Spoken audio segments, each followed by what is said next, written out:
Welcome to the modest but functional Dave and Geri On Demand Funcast studio located in our palatial basement. Let's start with the mics first. This is the Heil PR30 with an optional shock mount. They're dynamic mics and we're around $250 each. The shock mount's about $95 each. Now, if you want a slightly warmer sounding mic, go with the PR40, which are about $100 more.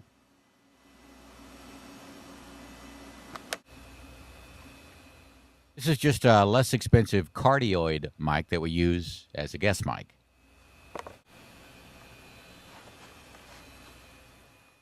Geri sits here with her PR30 and laptop and has a lovely view of the rather messy studio area.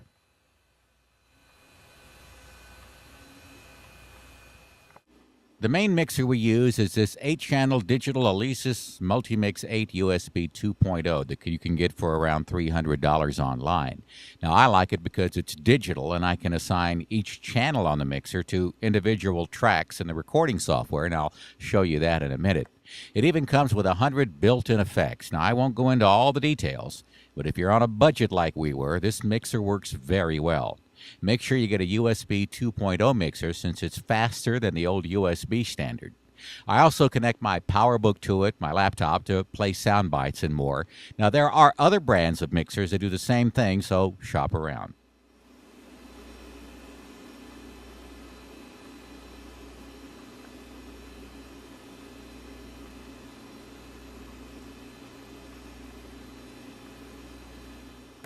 An older analog Mackie 1202 VLZ. It provides an additional 10 to 12 channels that we can run into the Alesis or to use separately. Now, since it's analog, though, it only records everything to either a single stereo or a mono track, so we don't really use it much when we record the podcast, but it's nice to have around if we need more inputs for some reason. Mackie does these days make a very nice digital but more expensive mixer as well. This is an inexpensive telephone interface made by JK Audio that we got new for $240 online. It works really well for incoming and outgoing calls, for interviews and the like. It's very simple to connect and can be used with or without a telephone. Just connect it to an active line and you're good to go. Now, we also have a Skype in line with our own local phone number so listeners can call in and leave comments or to use as an incoming line for interviews as well. Since I'm a Mac guy, I use GarageBand.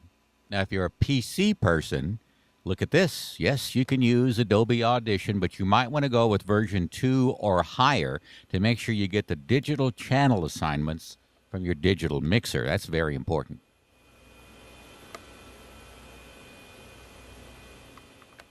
In GarageBand, I can save different templates. And each one will save its unique attributes, like the number of channels and the EQ settings. Nice when you need to launch one real quickly, like the podcast template or a phone patch for a phone call or a special guest. GarageBand comes installed on all new iMacs and MacBooks. You can also buy it separately if you don't have it for some reason. It works really well. As you can see, each track corresponds to each channel from the mixer. Now, this is our podcast template with 2 mics, an unused guest mic channel for this recording, and a channel I call beds that I use for sound bites and so forth. After mixing the audio down to a mono file, I use a program called Sound Studio to encode and do some final sweetening. Saves me a step by eliminating encoding or converting with iTunes, and I can even include my artwork here, as you can see. Next step is to adjust the overall volume a little bit. Bring it up if it's a little low. Then I add a little RMS compression. Gives it a little warmth and a little more punch. A little more like radio. Then I save it as a 64 kbps mono file. That really is the best rate for a talk podcast. Then it's ready to go. I use the $40 program Feed for All, which comes in both Windows and Mac versions. It creates what's known as an XML feed. You need that to publish to the iTunes Store, and it adds each podcast as an item to the feed. Now, Feed for All will even upload your XML file and the daily podcast from within the program. We also maintain daveandjerry.com, so I use Dreamweaver to do so, and it actually uploads the website from Dreamweaver to the servers. Here's what the podcast looks like in the iTunes Store. It's with all the podcasts listed.